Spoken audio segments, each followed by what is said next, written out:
Members, I've received letters from the Honourable Shane Jones, Suze Redmayne and Todd Stevenson asking that I consider actions that may be considered a breach of privilege that took place following the debate on the Treaty Principles Bill on the 14th of November. I previously named WhangāreiTim Clark for interrupting a vote, which should be considered a serious matter by every member of this House. Taking an action to prevent votes being completed is completely unacceptable. At this point, however, naming has been the only action I've chosen to take on that matter.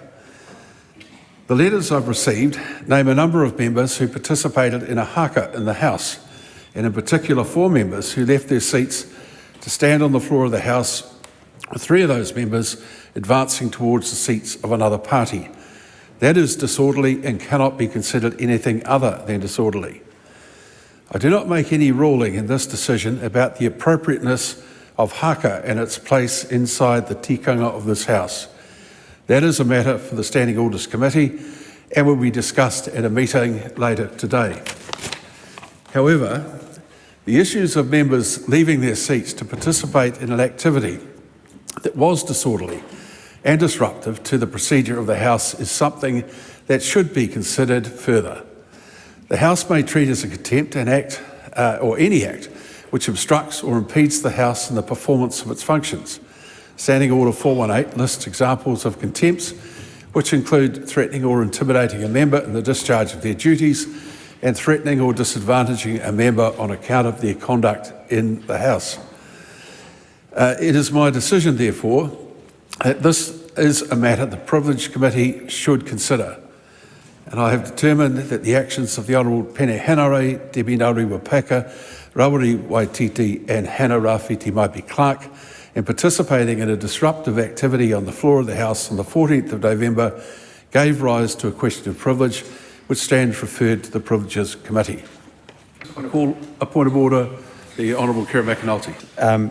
In your response to the privileges complaints earlier, you mentioned 4 members, and you distinguished between the actions of 3 whom approached other members in leaving their seat and the other member who did not. In referring all 4 members to the Privileges Committee, are you distinguishing between those actions?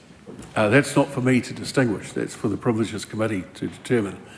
And the point I'd make is that the disorderly aspect is leaving the seat where you are privileged to speak from to conduct activities on the floor of the House while we should be in session. So that's a matter for the Privileges Committee to determine. Thank you.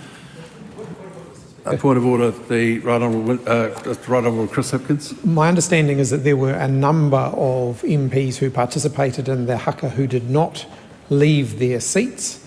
They stood, they participated in it, but they did not leave their seats.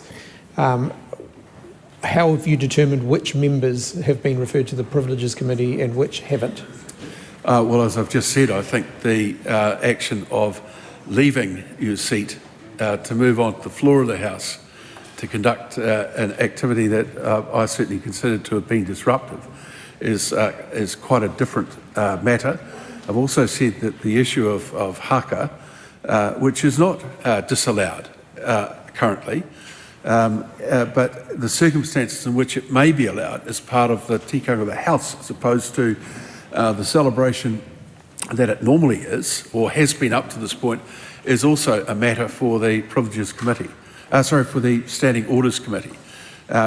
Referring people one after the other to the Privileges Committee I don't think is particularly useful, given that we had a very much only a bare majority vote on the naming, and I think it's now up to members to start making decisions about what they find acceptable in the House as opposed to relying on past rulings.